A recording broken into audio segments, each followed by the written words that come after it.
Dans les années 1960, des milliers d'Haïtiens sont partis s'installer en Afrique, au Congo, au Bénin, en Côte d'Ivoire, en Guinée. Ils étaient des enseignants, des médecins, des ingénieurs, des intellectuels, des femmes et des hommes qui ont quitté Haïti pour participer à la construction de pays africains fraîchement indépendants. Ils ont quitté Haïti pour aller accomplir une mission en Afrique. Mais ils étaient aussi animés d'une idée, retourner vers la terre-mère. Mais cette histoire n'est pas faite que d'espoir et d'engagement. C'est une histoire qu'on a presque oubliée aujourd'hui. Alors, on va la faire revivre. On va parler de ces Haïtiens qui se sont installés en Afrique.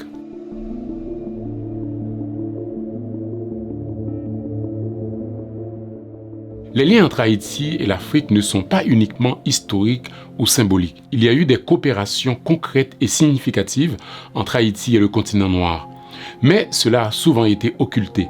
D'ailleurs, quand on parle de la diaspora haïtienne dans le monde, on pense surtout aux États-Unis, au Canada ou à l'Europe, mais rarement à l'Afrique, alors que l'Afrique a été aussi une terre d'immigration pour les Haïtiens. Mais les Haïtiens ne vont pas en Afrique comme ils émigrent en Occident. Ils y vont comme un retour à la terre-mère, et c'est ce qui a expliqué la vague d'immigration au Congo et dans bien d'autres pays du continent.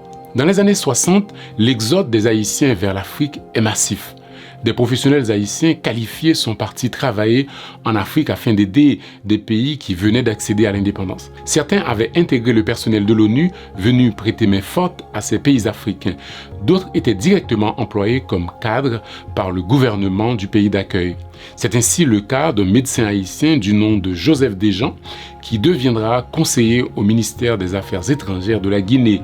Un colonel du nom de Corventon, ex-officier de l'armée d'Haïti qui devient le chef des forces de sécurité congolaises. Et un ancien ambassadeur haïtien, Jacques Léger, devient lui responsable des programmes d'assistance technique des Nations Unies en Côte d'Ivoire. Cette migration haïtienne vers l'Afrique s'explique par plusieurs facteurs. D'abord, il y avait un appel d'air, une demande des pays africains. Après leur indépendance, certains États africains se retrouvent en manque cruel de professionnels qualifiés pour faire fonctionner les institutions. Pas assez d'enseignants formés, de médecins, d'ingénieurs, etc.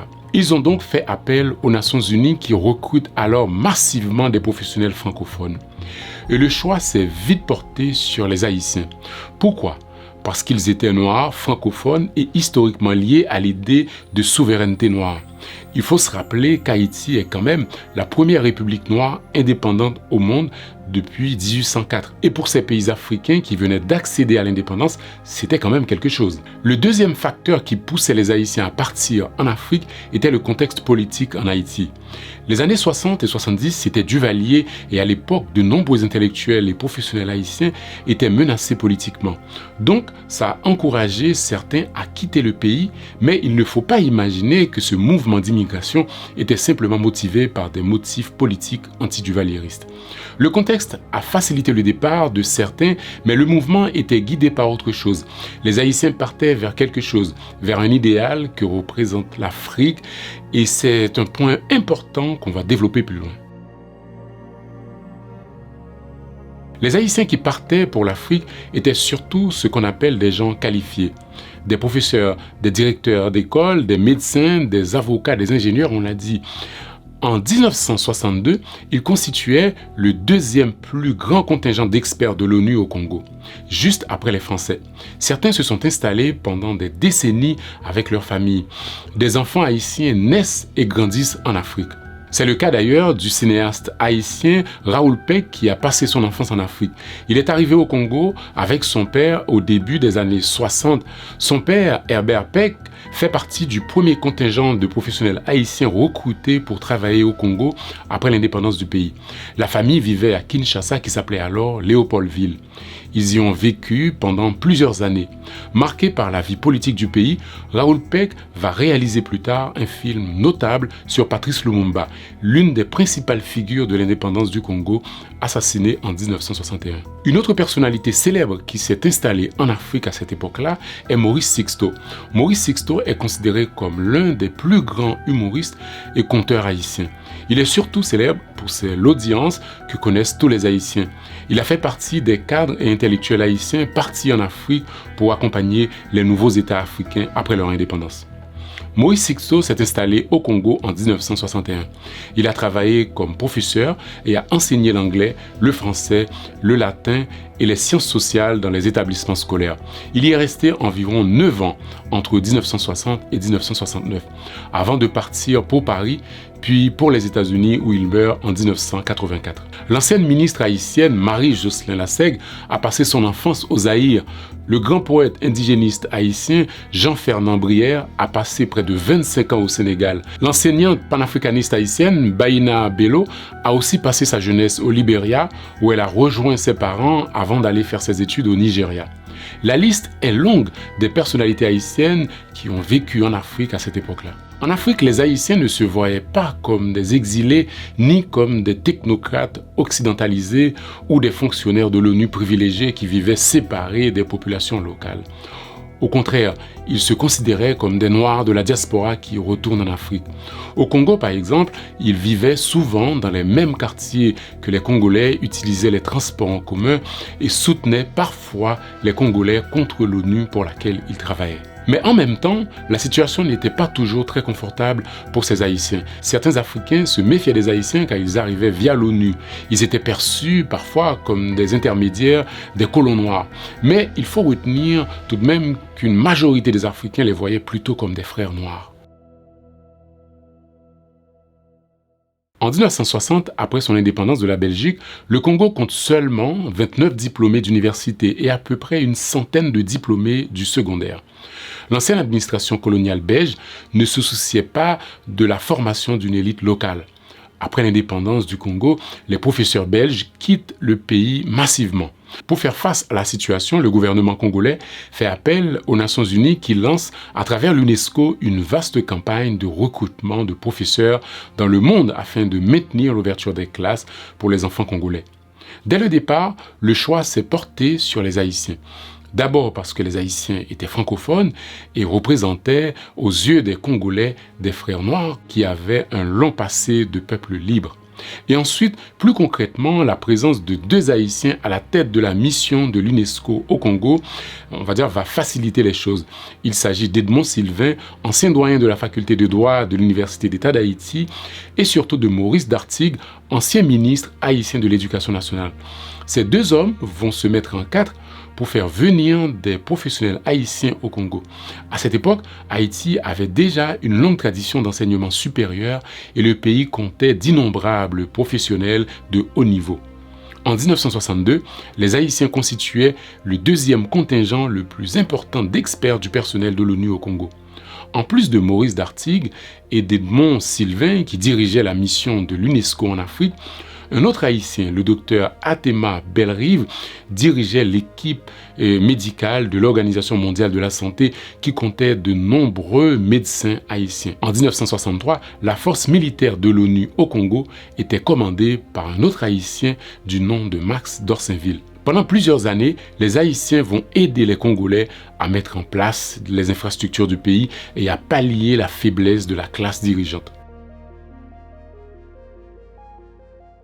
De nombreux Haïtiens partis en Afrique dans les années 60 se voyaient avant tout comme des Noirs de la diaspora retournant en Afrique, la terre-mère. Ils ne se considéraient pas comme des immigrés. Pour eux, aller en Afrique, c'était comme un retour historique et politique. Pour beaucoup d'intellectuels haïtiens de l'époque, l'Afrique n'était pas un ailleurs étranger, car Haïti est une nation née de la déportation africaine, un État noir fondé contre l'esclavage et le colonialisme. Dans l'imaginaire haïtien, surtout des intellectuels de l'époque, comme Jean Price Mars ou Jacques Oumain, l'Afrique, c'est la matrice culturelle et spirituelle. Donc s'installer en Afrique ne s'expliquait pas comme un exil ou une espèce d'expatriation, mais comme un retour. Certains avaient l'impression de marcher enfin sur une terre d'où leurs ancêtres avaient été arrachés. Et puis il y a un autre aspect aussi qu'il faut comprendre, c'est que les Haïtiens qui partaient au Congo s'inscrivaient dans un moment idéologique précis. Les années 60, c'était le monde du panafricanisme, des indépendances africaines et de la circulation des idées entre les Caraïbes, l'Afrique et les États-Unis. Je parle surtout des Afro-Américains. Donc dans ce contexte, l'Afrique était considérée comme le cœur politique de la libération noire et beaucoup d'Haïtiens se voyaient à l'époque comme des Noirs déjà passés par l'indépendance, capables de contribuer à l'Afrique postcoloniale. Pour les Haïtiens, il y a une différence fondamentale entre s'installer en Occident et s'installer en Afrique. Quand on regarde la migration haïtienne des années 60, on se rend compte qu'aller aux États-Unis ou au Canada pour ces hommes et ces femmes, ce n'était pas du tout la même chose que d'aller au Congo ou dans d'autres pays africains. On partait en Amérique du Nord la plupart du temps pour survivre. Les Haïtiens fuyaient la dictature, la pauvreté, l'insécurité. Ils cherchaient un endroit où reconstruire leur vie, trouver un travail, offrir un avenir pour leurs enfants. C'était souvent un départ définitif, un exil, une rupture. Et une fois arrivés, beaucoup ont dû recommencer à zéro. Des gens très instruits, très qualifiés, se sont retrouvés à faire des petits boulots, à affronter le racisme et les discriminations. Mais quand on regarde la migration haïtienne en Afrique, c'était une autre histoire. Dans les années 60, des pays africains obtiennent leur indépendance, de nouveaux États se construisent, tout est à faire. Les écoles, les hôpitaux, les administrations.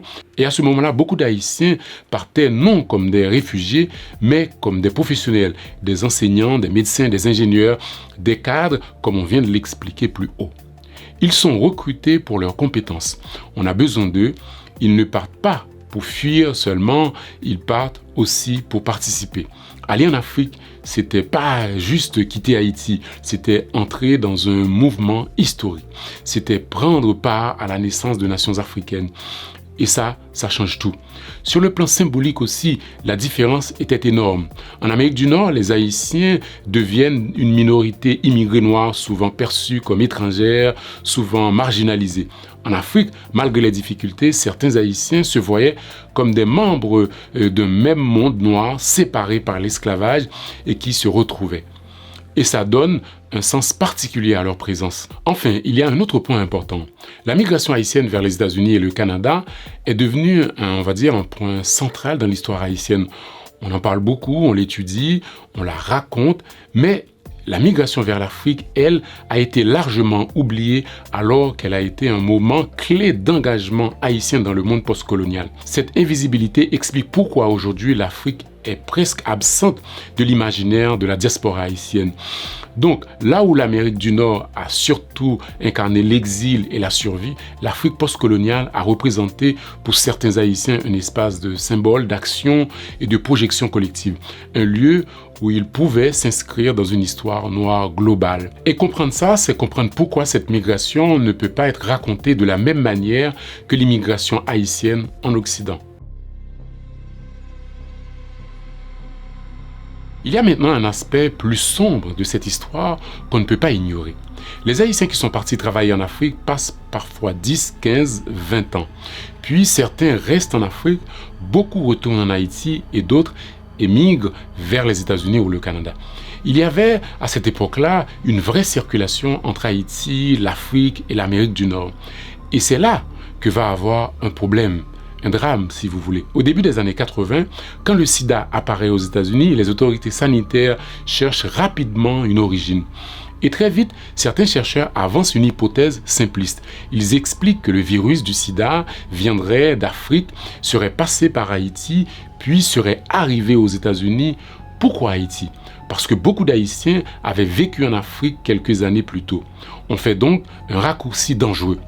Haïti, Afrique, les États-Unis. Sans preuve, sans enquête sérieuse, sur la base de préjugés.